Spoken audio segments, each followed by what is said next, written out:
위대한 일은 일상의 삶으로부터 시작됩니다. 처음부터 내가 위대한 일을 하리라, 처음부터 내가 세상에 놀라울 그러한 일을 하리라 마음 먹고 시작한 사람은 거의 없습니다. 일상의 삶을 살았던 아브라함, 일상의 삶을 살았던 모세, 일상의 삶을 살았던 다윗이었습니다. 아브라함은 75세에 부름을 받기 전에 그는 일상의 삶을 살았습니다. 모세도 하나님의 부름을 받기 전에 미디안 광야에서 일상의 삶을 살았던 사람입니다. 다윗도 하나님의 그 부름 이전에 목동 일을 하면서 일상의 삶을 살았습니다. 아브라함을 하나님께서 부르실 때, 또 하나님께서 그를 택하여 세웠을 때, 야, 내가 열방의 아버지, 열국의 아버지, 믿음의 조상이 되리라, 이렇게 마음 먹고, 또 하나님의 그 부르심 앞에 야, 내가 믿음의 조상이 되리라, 이렇게 결심한 것은 아닙니다. 모세도 하나님의 부름을 받았을 때 내가 출애굽시켜서 위대한 이 하나님의 역사를 이루어내리라, 처음부터 그러한 마음을 갖고 있었던 것은 아닙니다. 하나님이 모세를 부르셨습니다. 그리고 이 당시 패권 국가인 애굽에 가서 이스라엘 백성을 출애굽시켜라. 너무도 두려웠습니다. 그러나 하나님의 말씀에 순종하며 나아갔습니다. 패권 국가의 애굽의 왕 바로 앞에 서서 이스라엘을 출애굽시켰습니다. 그리고 광야 여정 가운데 이스라엘 백성을 인도합니다. 물이 없을 때에 반석에서 물을 내고 그 반석을 통해서 시내가 이루는 기적을 보았습니다. 하나님의 부름을 받았을 때 모세는 가히 상상할 수도 없는 일을 그가 보게 된 것입니다. 다윗도 하나님의 부름 받기 이전에 부모와 형제들로부터 떨어져서 목동일을 하면서 그저 자신의 주어진 일상을 살았습니다. 하나님의 부름을 받을 때에 이스라엘을 통일시키는 통일 왕국의 왕이 될 것이라고는 상상조차 못했습니다. 하나님의 위대한 일은 일상의 삶으로부터 시작됩니다. 예수님의 제자들은 갈릴리 그 바다에서 물고기를 잡으면서 생계를 이어나갔던 사람입니다.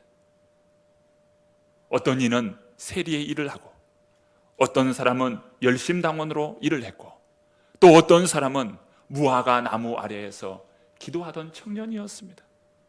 그저 평범한 일상의 삶을 살았던 사람들입니다.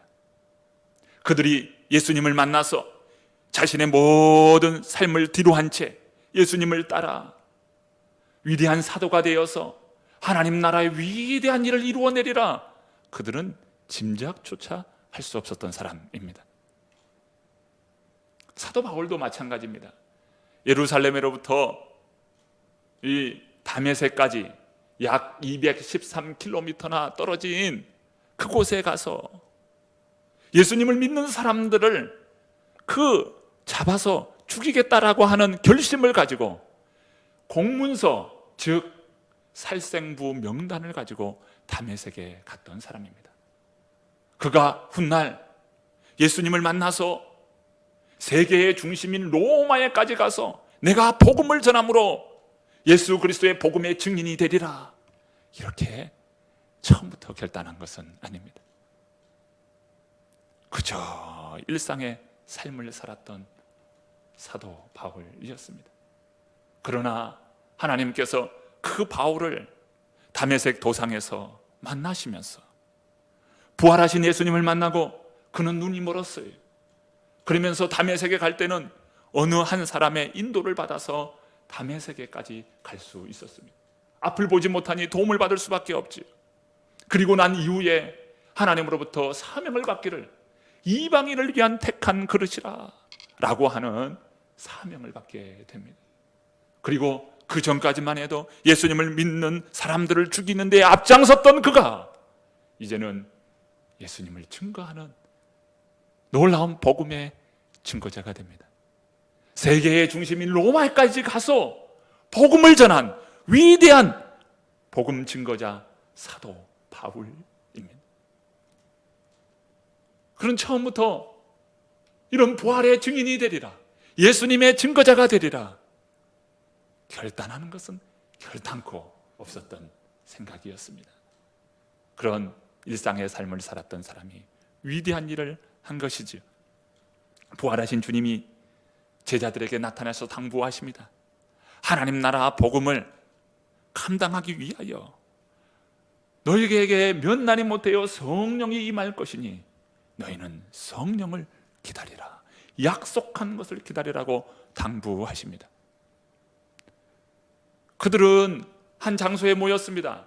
모인 그곳에 이 사람들은 예수님의 제자들이요, 또 이 예수님을 따랐던 여인들이요, 예수님의 모친과 동생, 그리고 여러 친지들이었어요. 이들은 사회적으로 보면 주류에 속한 사람들이 아니고 비주류 사람들입니다. 시골 사람들로서 아주 가난하기 짝이 없고요, 배운 것도 많이 부족한 사람들이었습니다. 흔히 우리는 이러한 사람들을 민초라고 이야기합니다. 그런데 놀라운 일이 일어납니다. 이들이 서로 마음을 같이 하였다, 더불어 마음을 같이 하였다라고 기록합니다. 어떻게 이러한 사람들이 마음을 같이 할 수 있을까? 이것은 참으로 놀라운 일입니다. 우리나라 초기 이 선교 초기에 교회들을 보면요, 교회 예배당이 있고 예배당 한가운데에 쭉 천으로 커튼을 쳤습니다. 목사님은 이쪽과 양쪽을 보죠. 이 가운데 천을 쳐놔요. 그리고 이쪽은 남자들만 앉는 남자석, 이쪽은 여자들만 앉는 여자석. 그래서 남자와 여자를 따로 분리했습니다. 심지어 기역자 교회를 만들었어요. 기역자입니다. 이렇게 기역자예요. 그래서 목사님은 이 가운데, 설교자는 가운데 꼭지점에 있는 겁니다. 양쪽에 교회가 이렇게 세워져 있어요. 이쪽은 여자석, 이쪽은 남자석. 기역자로 만들었어요. 왜 이런 현상이 일어났을까요? 남자와 여자는 함께 앉을 수 없다. 유교 전통이죠. 남녀 7세 부동석. 남자와 여자는 섞일 수 없다는 거예요. 예수님 당시에도 이 남자와 여자는 전혀 다른 삶을 살았습니다. 남성 중심의 사회였어요. 그런 남녀가 함께 마음을 같이 했다. 이것은 무엇을 말합니까? 사회적인 통념, 사회적인 제도를 뛰어넘어서 변혁이 일어나고 있다는 것입니다. 예수님을 믿는 사람들은 남녀가 다르지만 그들이 마음을 같이 하였다. 그러면서 그들이 한 일이 무엇입니까? 오로지 기도에 힘썼다고 말씀합니다. 참으로 놀랍지요. 참으로 놀라운 기도의 역사가 일어납니다. 그렇다면 우리는 예수님께서 참 이렇게 놀라운 이들에게 성령의 은혜를 베풀어 주시고 성령으로 충만케 하셔서 이들을 통해서 놀라운 일을 이루어 가는데, 그들은 모여서 야, 내게 이런 놀라운 일을 일어나리라. 지금 자신이 하고 있는 것이 무엇이고 지금 앞으로 어떻게 이루어질지 전혀 모른 채 그들은 지금 한 곳에 모여 있습니다. 예수님께서 말씀하십니다. 너희에게 몇 날이 못되어 성령이 임하리라. 주님의 말씀을 이해할 수 있을 것 같기도 하고 때로는 이해가 안 되는 그러한 말이었습니다. 내가 보내줄 성령이 있다. 약속한 것을 기다리라. 너희는 떠나지 말고 기다리라. 알뜰말뜻한 그런 이야기입니다. 왜 알뜰말뜻할까요? 이들이 아직 성령 임함을 경험하지 못했기 때문입니다. 우리가 하나님의 말씀을 듣고 하나님의 말씀을 받을 때에 사실 성령이 임한 사건을 경험한 사람과 그것을 경험하지 않은 사람과는 차이가 있을 수 있습니다. 충분히 차이가 있습니다. 성령 받기 전에는 하나님의 말씀이 명확하게 들리지가 않아요. 잘 이해가 안 됩니다. 그러나 성령을 경험하고 난 이후에는 하나님의 말씀이 분명하게 깨닫게 되고 이해가 되기 시작합니다. 성령의 역사인 것이죠. 그래서 기독교 신앙, 믿음 생활은 은혜 체험이 그만큼 중요하다는 것이죠. 은혜 체험해야 합니다. 수수께끼 같은 하나님의 말씀이 그제서야 풀어지고 이해가 되는 것입니다. 주님께서 성령을 기다리라 하셨을 때 제자들이 한 행동이 무엇일까요? 첫 번째, 그들은 순종했다는 거예요. 본문 12절과 13절 말씀입니다. 우리 같이 한번 읽어볼까요? 제자들이 감람원이라 하는 산으로부터 예루살렘에 돌아오니 이 산은 예루살렘에서 가까워 안식일에 가기 알맞은 길이라. 들어가 그들이 유하는 다락방으로 올라가니, 여기까지 봅니다. 지금 제자들은 하늘로 올려주신 예수님을 보았습니다. 그리고 난 이후에 그들은 예루살렘에 돌아왔습니다. 예루살렘보다는 갈릴리로 가는 것이 그들 입장에는 더 맞을 것입니다. 왜냐하면 갈릴리는 익숙한 곳이고 그들의 고향이에요. 그런데 그들은 갈릴리로 가지 않고 예루살렘으로 왔습니다. 그러면서 주님께서 말씀한 약속한 것을 기다리라. 이 말씀에는 이 주님께서 어디서 언제까지 기다리라고 구체적으로 말씀하지 않았습니다. 장소와 기간을 분명하게 말씀하지 않았습니다. 그러나 그들은 예루살렘에서 함께 모여 몇 날 며칠 언제가 될지 모르지만 약속한 말씀에 대해서 순종했다는 거예요. 그리고 그들이 한 행동은 기도하였다는 것입니다. 자, 본문 14절과 15절 말씀입니다. 14절 15절 또 한번 읽어봅니다. 여자들과 예수의 어머니 마리아와 예수의 아우들과 더불어 마음을 같이하여 오로지 기도에 힘쓰더라. 모인 무리의 수가 약 120명이나 되더라. 여기까지 봅니다. 주님의 말씀에 순종하여 120명의 이 성도들이 모였습니다. 이 120명의 이 사람들은 아주 평범한 사람들입니다. 그들의 명단이 구체적으로 나와 있지 않습니다. 그냥 성도인 거예요. 120명의 사람들, 120명입니다.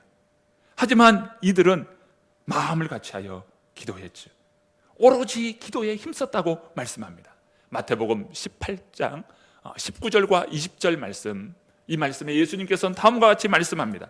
진실로 다시 너희에게 이르노니 너희 중에 두 사람이 땅에서 합심하여 무엇이든지 구하면 하늘에 계신 내 아버지께서 그들을 위하여 이루게 하시리라. 두세 사람이 내 이름으로 모인 곳에는 나도 그들 중에 있느니라. 20세기에 성령의 역사, 신유의 역사가 가장 강력하게 일어난 대표적인 사람을 꼽으라라고 한다면 캐서린 쿨만 여사를 꼽을 수가 있습니다. 이 캐서린 쿨만은요, 성령의 역사가 얼마나 강하게 일어났는지 모릅니다. 수많은 불치병들이 고침받았어요. 이 캐서린 쿨만을 통해서 고침받는 사람들이 한둘이 아닌 겁니다. 강력한 성령의 역사가 일어났습니다. 심지어 집회가 끝나고 나면 사람들이 모여서 식사를 하잖아요. 식당에서 줄을 쭉 늘어서서 배식을 기다립니다. 그 배식을 기다리는 그 가운데 캐서린 쿨만이 문을 열고 쭉 앞으로 나올 때 그 캐서린 쿨만이 지나가는 그 길에 많은 사람들이 성령에 압도되어 그 식당에서 널브러지고 쓰러지는 일들이 일어나곤 했습니다. 그만큼 성령의 역사가 아주 강하게 일어났던 그런 역사를 봅니다. 그의 제자, 그로부터 아주 성령의 역사를 받은 그 제자가 있는데 베니힌 목사님입니다. 여러분 혹시 시중에서 베니힌이라고 하는 저자가 쓴 책을 간혹 본 사람이 있을 겁니다. 이 베니힌 목사님에게도 강력한 성령의 역사가 일어났어요. 그가 그 집회 가운데 이야기할 때 그런 이야기를 하더라고요. 이 손목에 고리가 있다. 고리가 있는데, 영적으로 보면 고리가 있는데 뭐 제가 안 봤으니 모릅니다. 그 베니힌 목사님 하는 이야기예요. 캐서린 쿨만 여사의 이 손목에는 고리가 빽빽한 고리가 차여 있더라. 영적으로 볼 때 그 고리를 보았다. 그런 이야기를 하더라고요. 그 고리가 뭐냐? 성령이 어떻게 역사하는지, 그 고리를 통해서 성령이 역사하는데 그 손이 그런 고리가 매여 있더라. 그러면서 나도 그 은혜를 구했다. 그랬더니 하나님께서 내게도 고리를 주시더라. 그런 이야기를 하는 것을 제가 아주 20대에 그분의 간증을 통해서 보았습니다. 이 베니힌 목사님인데요, 아주 신의 연사가 얼마나 일어났는지 모릅니다. 그가 그 집회 때 불렀던 찬양이 있어요. 주 여호와 능력의 주는 나의 치료자, 말씀으로 날 고치시네, 주님 나의 치료자. 이 찬양을 부르면서요, 막 치유의 역사 강력하게 일어나는 것을 보았습니다. 성령의 역사인 것이죠. 성령의 역사. 캐서린 쿨만이 이런 이야기를 합니다. 성령은 마치 불과 같다라고 이야기합니다. 한 사람이 기도할 때와 두 사람이 합심하여 기도할 때가 다르다. 마치 성령의 역사는 불과 같다. 장작이 하나로 탈 때와 장작이 두 개, 세 개 모여서 탈 때는 확연히 다르다. 그런 이야기를 합니다. 예수님은 제자들이 보는 앞에서 평소 기도하시던 감람원이라고 하는 곳에서 하늘로 올려주셨어요.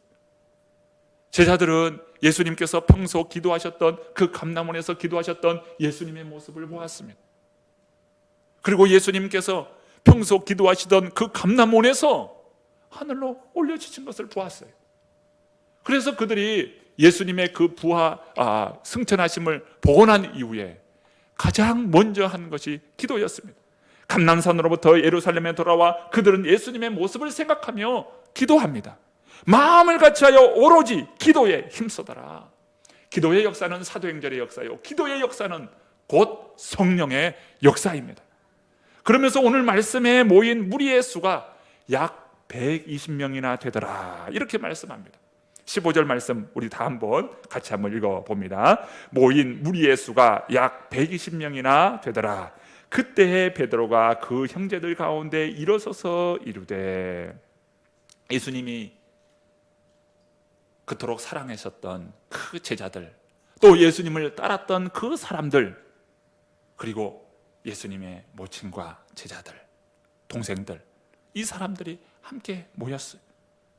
그들은 한 장소 다락방에 모였습니다. 120명이 모인 다락방. 사실 그 다락방은 누구도 관심이 없는 곳입니다. 다락방에 무슨 관심이 있겠어요? 예루살렘은요, 많은 사람들이 관심 가지고 많은 사람들이 모인 장소가 있어야 합니다. 바로 예루살렘 성전입니다. 헤롯은 이 성전을 짓기 시작하는데 그가 18개월 만에 본체를 약 15층 규모의 높이로 개축합니다. 그러니까 15층 높이로 건축을 올리는 거예요. 그러면서 이 BC 9년경에는 제단을 비롯한 주요 시설들을 완공합니다. 여기에 그치지 않아요. 성전뜰, 성전담, 성전문 등 외곽을 매우 아름답게 꿈입니다. 이 일은 헤롯 사후 AD 64년에까지 이르렀어요. 그러니까 약 70년이 넘는 기간 동안 계속해서 성전을 보수하고 성전을 짓는 이런 일을 했습니다. 성전에 들어가는 이 규모와 성전에 이 들어가 있는 아름다운 장식들, 아름다운 문양들, 이런 것에 모든 사람들이 매료되는 거예요. 당시 예루살렘의 최고의 건축 기술이 바로 예루살렘 성전에 다 들어가 있는 겁니다. 참으로 놀라운 것은 어떤 돌은 그 길이가 12m예요. 돌의 무게가 약 100톤입니다. 그런 돌들이 쓰였어요.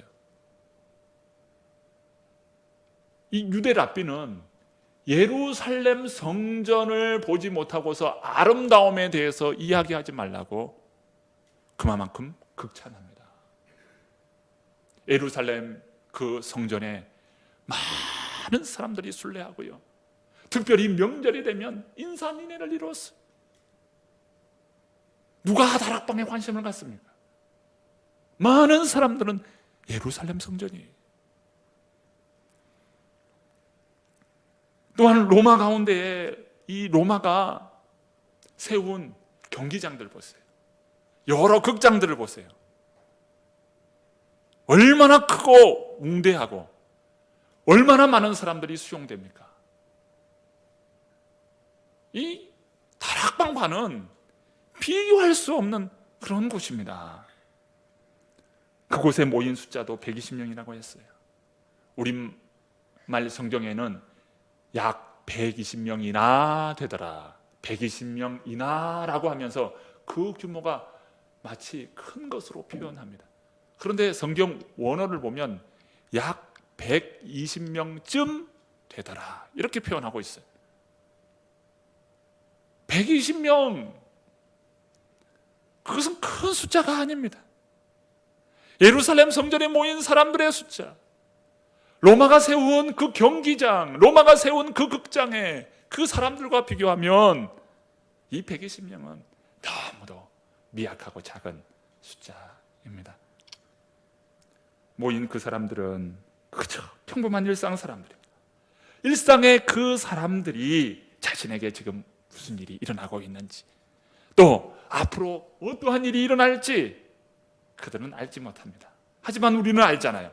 120명의 사람들이 예루살렘으로부터 시작하여서 온 유대, 사마리아, 그리고 땅끝까지 복음의 역사, 복음의 영광을 써내려갈 것이다.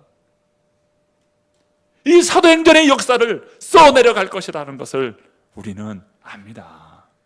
위대한 일은 일상에서부터 시작됩니다.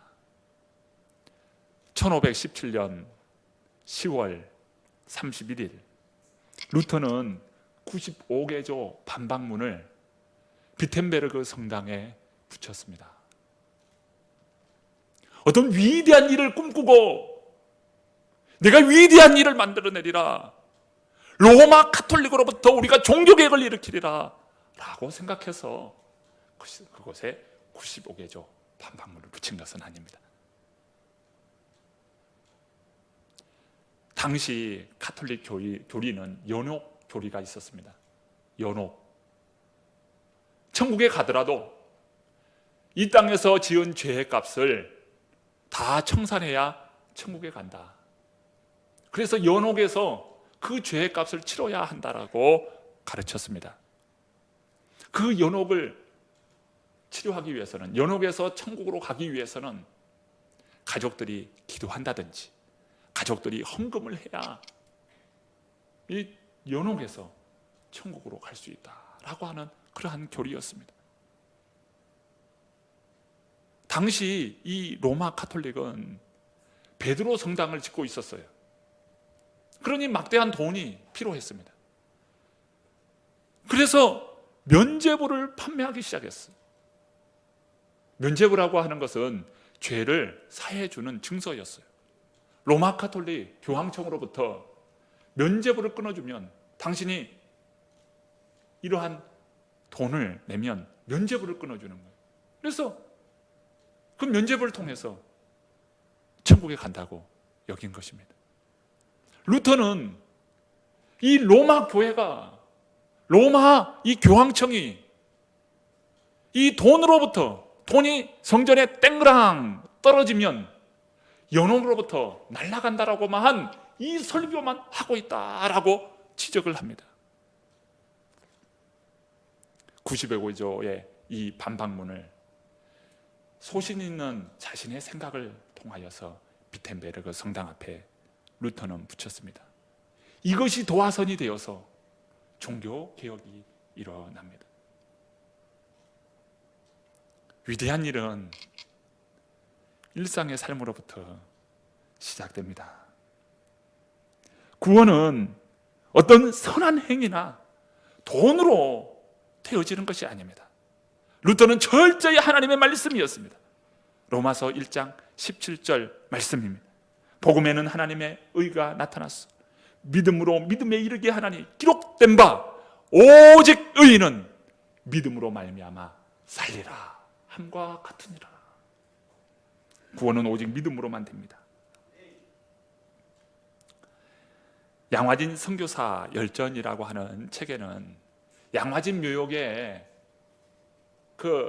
잠들고 계신 여러 분들에 대한 감동적인 이야기를 기록하고 있습니다. 그 중에 일본인 한 무덤이 있습니다. 그 사람이 바로 소다 가이지 선생님입니다.